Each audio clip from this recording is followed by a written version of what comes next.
I'm going to share beginner to advanced progressions and teach you how to do them and where they fit into your workouts. Beginner rotator cuff exercises should keep the elbow close to the body and elbow fixed in place for support.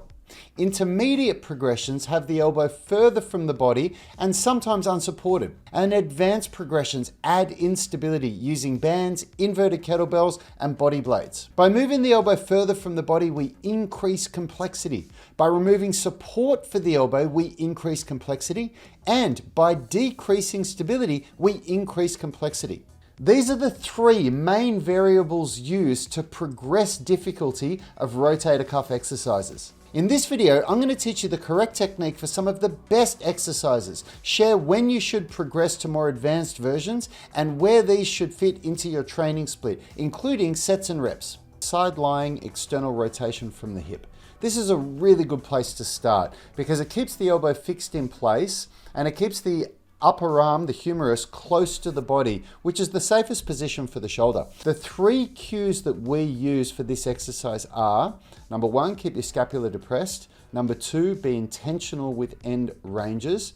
And number three is isolate the movement to external rotation. Next, we move on to a low cable external rotation. And this is a really good exercise for a couple of reasons. Number one is that it removes the support from the elbow. So now the elbow is free to move, which adds instability and makes it more challenging. Number two is that when you use a cable, you have constant tension. At any point in the movement, there's going to be the same amount of tension. The three cues to think of are, when you do this exercise, is number one, keep the shoulder depressed. Number two, keep the elbow fixed in place. And number three, be intentional with end ranges. If you've got any questions about any of this, please put them in the comments. And if you're getting value out of this video, please like and subscribe to the channel. Next, we're gonna move to a seated dumbbell external rotation from the knee. Now, this is reintroducing support on the elbow, but we're bringing the elbow up much higher. So on one level, we're increasing the difficulty by bringing the elbow up higher and making this a more challenging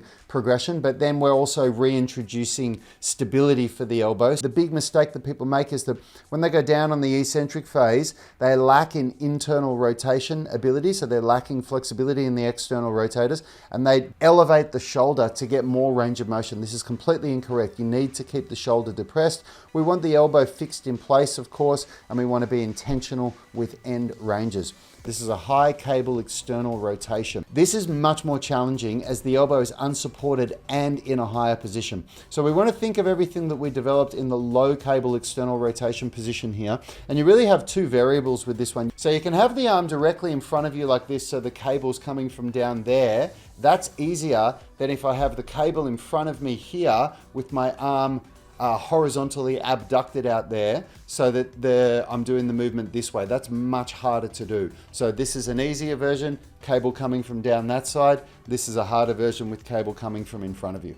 The cues are the same. We want to keep the shoulder depressed at all times. We want to keep the elbow fixed in place, and we want to be intentional with end ranges. Okay, now we're moving into the most challenging rotator cuff exercises that we'll show in this video. We're starting here with a banded shoulder press. So we're basically intentionally creating instability to challenge the rotator cuff in a much more challenging way. So the banded shoulder press, the instability is coming from a lateral pressure, trying to pull the hands together. So we're basically doing an isometric contraction in the rotator cuff, but through a range of motion. We want to have a relatively straight line from the fingers here down the wrist and down into the elbow without the elbows flaring out. So when you fail with this exercise, what generally happens is the fingers go out like that and the elbows come like that and people start pressing this way. This is completely incorrect. You really want to keep the elbows in and wrists out so that as you press up and down, you are keeping that nice position, and it's much more challenging than it looks. You're going to start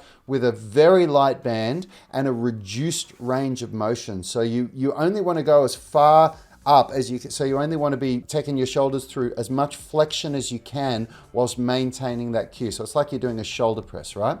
So the three cues to think of are: keep the shoulders depressed, keep the elbow under the wrists, and be intentional with end ranges. Now we're going to move on to the inverted kettlebell press, and this is adding a whole nother level of instability here because you obviously you've got a kettlebell above your hand, so it's really challenging. You just want to grip really tight on the kettlebell, and we want to think of this same concept of the elbow being under the wrist when you do this.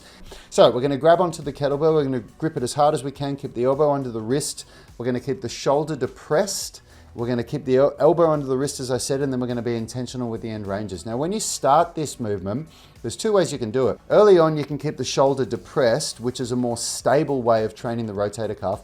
But then later on, to add more instability, as you press, you can elevate your shoulder. You're going to really push the shoulder right up into elevation at the top, which creates more instability and makes the movement even harder. And then finally, we're going to move on to the bodyblade, and this is obviously a very specialized piece of equipment and they are a significant investment. I'll put a link in the description here where you can get all of this equipment. The bodyblade is a really, really good tool to have in your later stages of rotator cuff training because you can start with the elbow close to the body. It adds a tremendous amount of instability. That's the idea of it. But you can start with your elbow close to the body, but as you can see what I'm doing here, you can basically bring your arm into whatever position you want. You can go through external rotation patterns. You can move your arm up and down around your head. And that's the idea. The idea is that we're just creating instability so that the rotator cuff is working isometrically to hold the humerus, the head of the humerus in place, which is its primary function. And we're doing that in all different positions so that we develop strength in the rotator cuff everywhere it's needed. This is a really challenging one, so make sure that you've exhausted all your options with the other exercises before. But it's a great thing, it's a great tool to have in your toolbox, and it's something that I used a lot in the rehabilitation of my labrum tears in my shoulders. So how do you fit this all into a workout? Well, if you do bent arm strength training, which I really hope you're doing because you need to train the outer unit as well. The rotator cuff is considered part of the inner unit, so the inner stabilization muscles, but you also need to train the outer unit, so the pecs, the deltoids, the lats, all those big muscles. So you do a bent arm strength workout, and at the end of that bent arm strength workout for your supplementary exercises, that's where you're going to put this rotator cuff training in. And I'd recommend doing this to start with 2 days a week. Go for 5 sets, and you want to do about the 8 to 12 rep range. And that means that you choose a weight, you choose an intensity that you can handle to do 8 to 12 reps with really good technique. Focus on the cues that I've spoken about here and don't do poor quality technique. That's really, really important. And you'll do that 2 days a week with a 48 to 72 hour rest between. If you're a much more seasoned trainer, if you're somebody that's really used to training at the gym regularly, like 5 days a week, and you've done that for 12 months, you could do it 3 days a week. You could do it Monday, Wednesday, Friday, but it should always be done at the end of your upper body strength workouts.